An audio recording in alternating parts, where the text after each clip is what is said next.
First of all we will discuss about booting, क्योंकि ये fourth learning outcome है, booting and ports of computer system. Let us discuss about booting.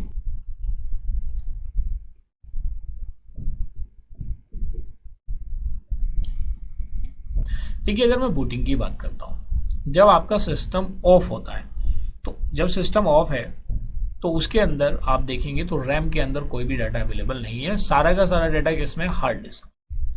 जैसे ही आप computer system की power button को on करते हैं, पावर बटन ऑन होने के बाद आप देखते हो उसमें नीचे लिखा हुआ आता है बूटिंग इन प्रोग्रेस। अब ये बूटिंग है क्या? देखिए, बूटिंग में कुछ इंस्ट्रक्शंस होते हैं जो रोम में स्टोर होते हैं, जिसको हम बायोस बोलते हैं, बेसिक इनपुट आउटपुट सिस्टम। वो इंस्ट्रक्शंस चेक होते हैं और इंस्ट्रक्शंस चेक होने के बाद जो ऑपरेटिंग सिस्टम है वो हार्ड डिस्क से किस में आता है, रैम में होता है। हार्ड डिस्क से किस में आ जाता है, रैम में आ जाता है। लेकिन वो पूरा ऑपरेटिंग सिस्टम नहीं आता, खाली उतने ही कंपोनेंट्स हार्ड डिस्क से रैम में आते हैं जो हमें कंप्यूटर के साथ ऑपरेट करने के लिए सफिशिएंट होते हैं। तो अगर आपसे कहे कोई डिफाइन बूटिंग, तो आप बूटिंग कैसे एक्सप्लेन करेंगे? बूटिंग, बूट होना एक अलग चीज है, बूटिंग क्या हो गया, प्रोसेस हो गया। तो booting is a process of loading some instructions, या you can say operating system from hard disk to RAM. आप सीधा सीधा ये भी बोल सकते हैं। तो वो इंस्ट्रक्शंस जो इनपुट आउटपुट के लिए हेल्पफुल होते हैं, उसके लिए हम क्या करते हैं, हम क्या मतलब ये बूटिंग का प्रोसेस है जो कंप्लीट होता है जैसे ही आप पावर बटन को प्रेस करते हैं। तो बूटिंग अगर आप देखेंगे तो booting is of two type, एक तो वार्म बूटिंग होती है, एक होती है cold booting.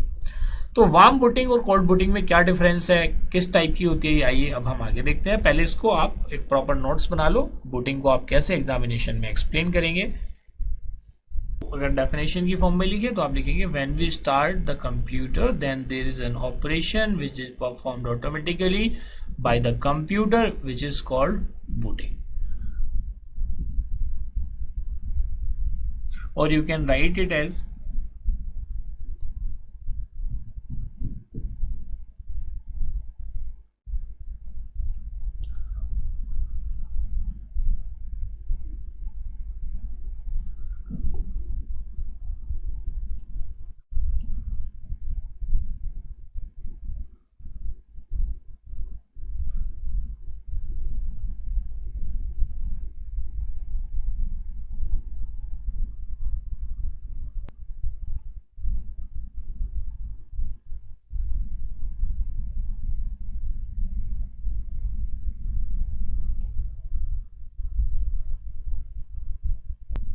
The system reads all the information from the files which are stored in the ROM chip। जैसे मैंने आपको बिगिनिंग में जब बूटिंग एक्सप्लेन किया था तो ये सारी बातें बताई थी, बट एग्जामिनेशन में आप इसको कैसे लिखेंगे, ये सारे पॉइंट्स यहाँ पे लिस्टेड हैं, 3 की points. And the fourth point is types of, ये 3 की पॉइंट है जो आपको एग्जामिनेशन में लिखने हैं। When we start the computer, then there is an operation which is performed automatically by the computer, which is called booting, or you can say booting is a process of loading operating system from hard disk to RAM। और ये कैसे होता है, जो रोम में जो instructions होते हैं वो इंफॉर्मेशन सारी रीड होती है। The system reads all the information from the files which are stored in ROM chips. वो इंफॉर्मेशन किससे रिलेटेड होती है, इनपुट आउटपुट से रिलेटेड। आइए अब देखते हैं types of booting.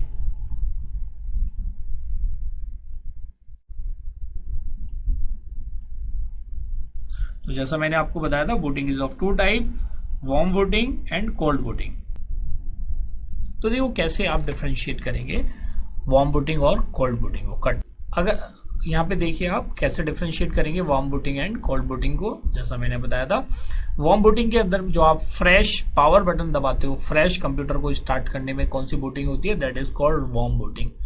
Cold booting की कब रिक्वायरमेंट होती है, मान लिया आपका सिस्टम है पावर फेलियर हो गया। पावर फेलियर के केस में वो स्टार्टिंग से रिबूट नहीं होता, जहां पे आपने छोड़ा था हो सकता है वो वहां से उसको रिबूट ले ले, तो उस चीज को हम क्या बोलते हैं, cold booting. This is the difference between warm booting and cold booting. अगर एग्जामिनेशन में आता है तो इसको आप कैसे लिखेंगे डेफिनेशन की फॉर्म में, आइए उसको देखते हैं।